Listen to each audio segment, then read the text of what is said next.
Hello, my name is Casey Gammon from Washington Wells Comprehensive High School, and today I'll be talking to you about becoming a dance instructor, teach and train at level 3. The first thing I did was identify concerns, then I set a goal, then I formed a plan, acted, and followed up.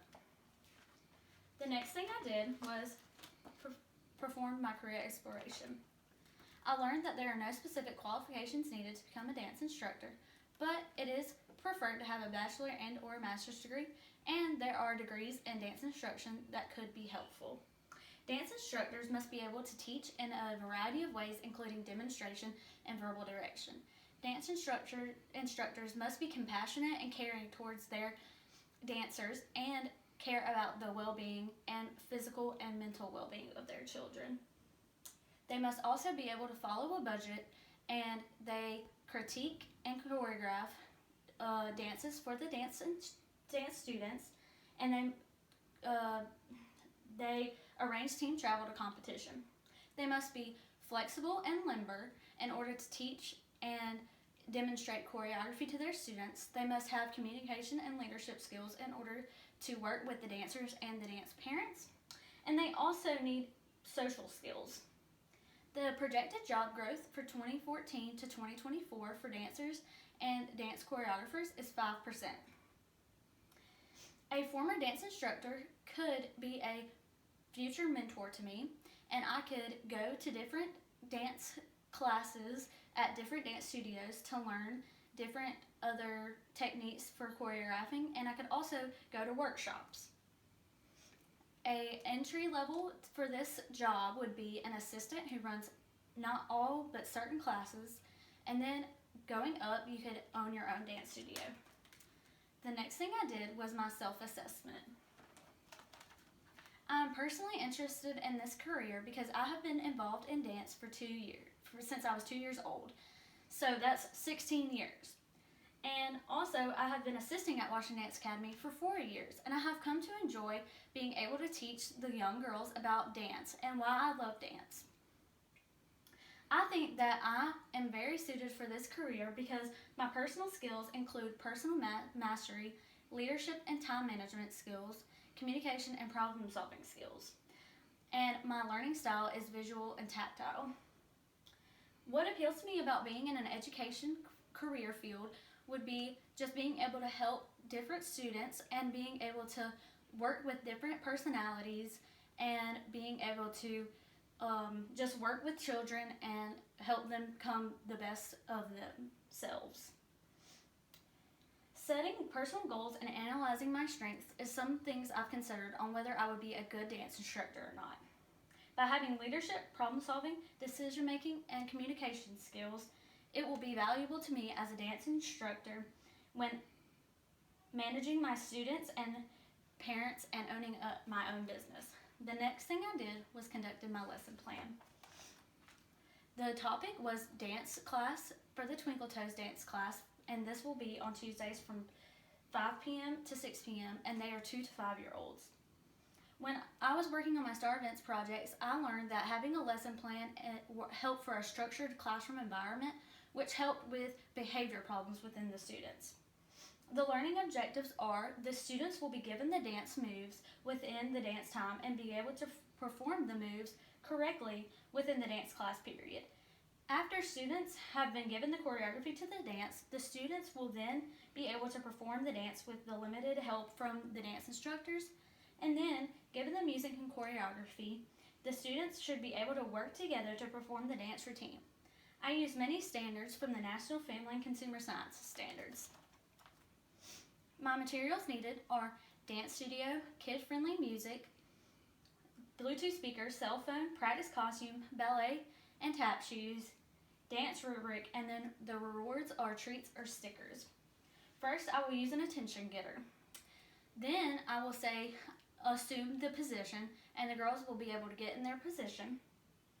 Keeping the attention moving from one to another helps the attention span of the young girls because they will be able to concentrate more. Then I will choreograph and review, and then finally I will use a cool down activity. My first activity will be circle time and stretching. This is from 5 p.m. to 5:10 p.m. and I will need no materials. During circle time, the girls will stretch, but in a fun, imaginative way, and they will do the butterfly stretch, which just looks like a butterfly that we call a butterfly, and then we say, where would you like to fly to? So the girls get to imagine that we're flying somewhere while stretching. Stretching is very important so they do not injure themselves. The second part of my lesson plan is to review and choreograph the dance. This will be from 5:10 p.m. to 5:30 p.m. I will need ballet shoes, music, speaker, and cell phone. During the review, I will ask the girls to show me steps within the dance. Then I will let them do it with music, and if they have all the review, then I will move on to choreographing. I will do a few moves at a time, and then once they have that, I will let them do it with music. If they do not have it, then I will keep reviewing until they do get it. And the third activity is cool down and treats.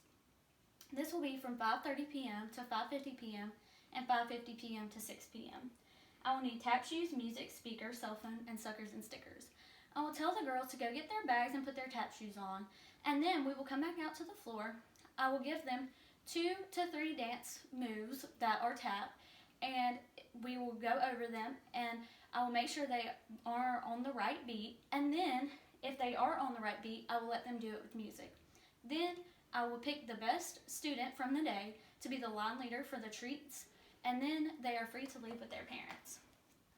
For the assessments, I will use teacher observation and a dance rubric. For teacher observation, I will sit the girls down and I will ask them one by one to show me a dance move from the routine. If they get it right, then they can get an extra treat. Then I will let all the girls do the dance move that was shown. Then I will also use a rubric to assess the dance students one by one. This will be used at the end of our dance season to help with lineups at the recital. Other resources are my dance performance rubric. During this dance season, we have had an outbreak of flu, sickness, and COVID, so we video the dances to let the girls who were not there during the weeks be able to go over the dance and learn the dance while not being there. After teaching this lesson, I noticed that having 18 2 to 5-year-olds is really hectic. So next year, we are going to split the group in half, and then at the end of Christmas break, we will bring them back together. This will help with their attention span, and we will be able to work one-on-one. Here's a dance rubric.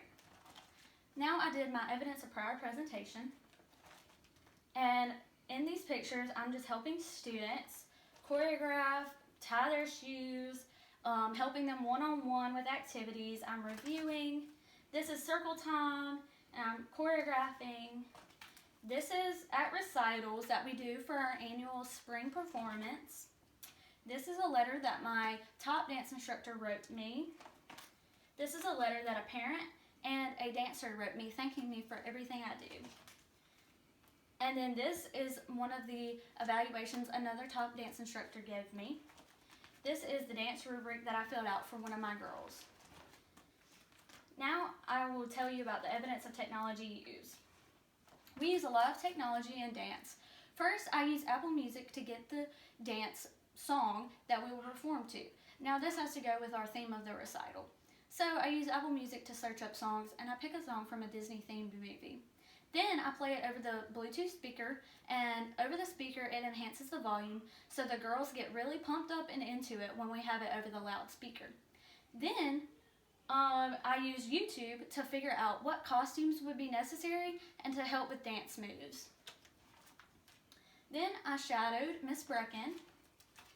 I shadowed Miss Brecken Hudson at Washington Dance Academy because I have worked with her for multiple years and I wanted to see how everything ran behind the scenes. In the Twinkle Toes class, there's a little girl with disabilities, so we had to accommodate for her so she stands beside the teacher just in case anything happens.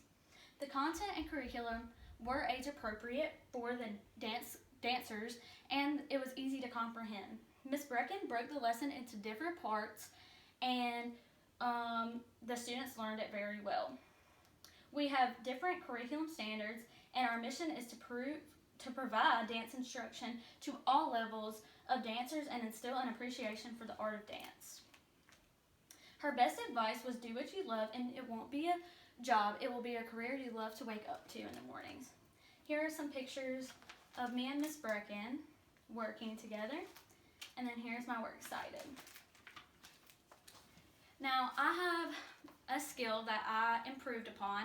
I improved upon my leadership skills during this because I was able to teach class, and then I also had an obstacle, which was the girl with the little disabilities. I had to accommodate to her, and so I put her beside a teacher, and that's how I resolved that.